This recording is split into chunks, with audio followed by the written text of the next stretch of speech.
Shalom. Kita membaca Alkitab lagi, Keluaran 33. Musa meminta penyertaan Tuhan di gurun. Berfirmanlah Tuhan kepada Musa, "Pergilah, berjalanlah dari sini, engkau dan bangsa itu yang telah kau pimpin keluar dari tanah Mesir, ke negeri yang telah kujanjikan dengan sumpah kepada Abraham, Ishak dan Yakub. Demikian, kepada keturunanmu lah akan kuberikan negeri itu. Aku akan mengutus seorang malaikat berjalan di depanmu dan akan menghalau orang Kanaan, orang Amori, orang Het, orang Feris dan orang Hewi dan orang Yebus, yakni ke suatu negeri yang berlimpah-limpah susu dan madu.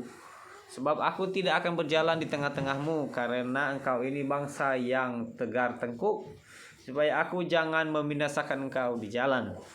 Ketika bangsa itu mendengar ancaman yang mengerikan itu, berkabunglah mereka dan seorang pun tidak ada yang memakai perhiasannya. Berfirmanlah Tuhan kepada Musa, "Katakanlah kepada orang Israel, kamu ini bangsa yang tegar tengkuk. Jika aku berjalan di tengah-tengahmu sesaat pun, tentulah aku akan membinasakan kamu.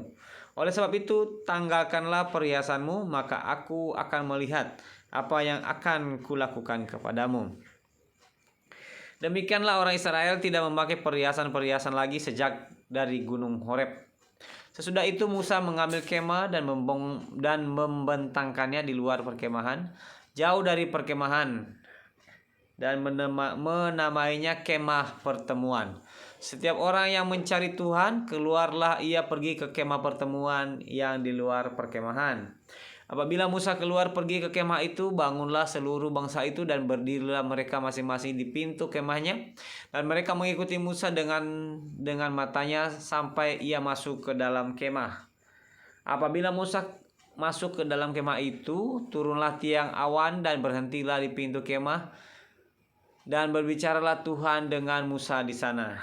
Setelah seluruh bangsa itu melihat bahwa tiang awan berhenti di pintu kemah, maka mereka bangun dan sujud menyembah masing-masing di pintu kemahnya. Dan Tuhan berbicara kepada Musa dengan berhadapan muka seperti seorang berbicara kepada temannya. Kemudian kembalilah ia ke perkemahan. Tetapi abdinya Yosua bin Nun, seorang yang masih muda, tidaklah meninggalkan kemah itu. Lalu berkatalah Musa kepada Tuhan, "Memang engkau berfirman kepadaku, suruhlah bangsa ini berangkat, tetapi engkau tidak memberitahukan kepadaku siapa yang akan kau utus bersama-sama dengan aku. Namun demikian engkau berfirman, aku mengenal namamu dan juga engkau mendapat kasih karunia di hadapanku. Maka sekarang jika aku kiranya mendapat kasih karunia di hadapanmu, beritahukanlah kiranya jalanmu kepadaku, sehingga aku mengenal engkau, supaya aku tetap mendapat kasih karunia di hadapanmu. Ingatlah bahwa bangsa ini umatmu." Lalu ia berfirman, "Aku sendiri hendak membimbing engkau dan memberikan ketentraman kepadamu."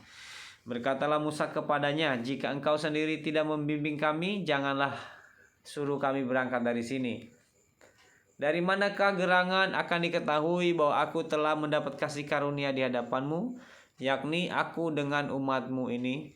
Bukankah karena engkau berjalan bersama-sama dengan kami, sehingga aku dengan umatmu ini dibedakan dari segala bangsa yang ada di muka bumi?" Berfirmanlah Tuhan kepada Musa, "Juga hal yang telah kau katakan ini akan kulakukan, karena engkau telah mendapat kasih karunia di hadapanku dan aku mengenal engkau." Tetapi jawabnya, "Perlihatkanlah kiranya kemuliaanmu kepadaku." Tetapi firman-Nya, "Aku akan melewatkan segenap kegemilanganku dari depanmu dan menyerukan nama Tuhan di depanmu. Aku akan memberi kasih karunia kepada siapa yang ku beri kasih karunia, dan mengasihani siapa yang ku kasihani." Lalu firman-Nya, engkau tidak tahan memandang wajahku, sebab tidak ada seorang yang memandang aku dapat hidup. Berfirmanlah Tuhan, ada suatu tempat dekatku di mana engkau dapat berdiri di atas gunung batu. Apabila kemuliaanku lewat, maka aku akan menempatkan engkau dalam lekuk gunung itu, dan aku akan melindungi engkau dengan tanganku sampai aku berjalan lewat. Kemudian aku akan menarik tanganku dan engkau akan melihat belakangku, tetapi wajahku tidak akan kelihatan. Demikian membaca Keluaran 33. Terima kasih. Tuhan Yesus memberkati. Shalom.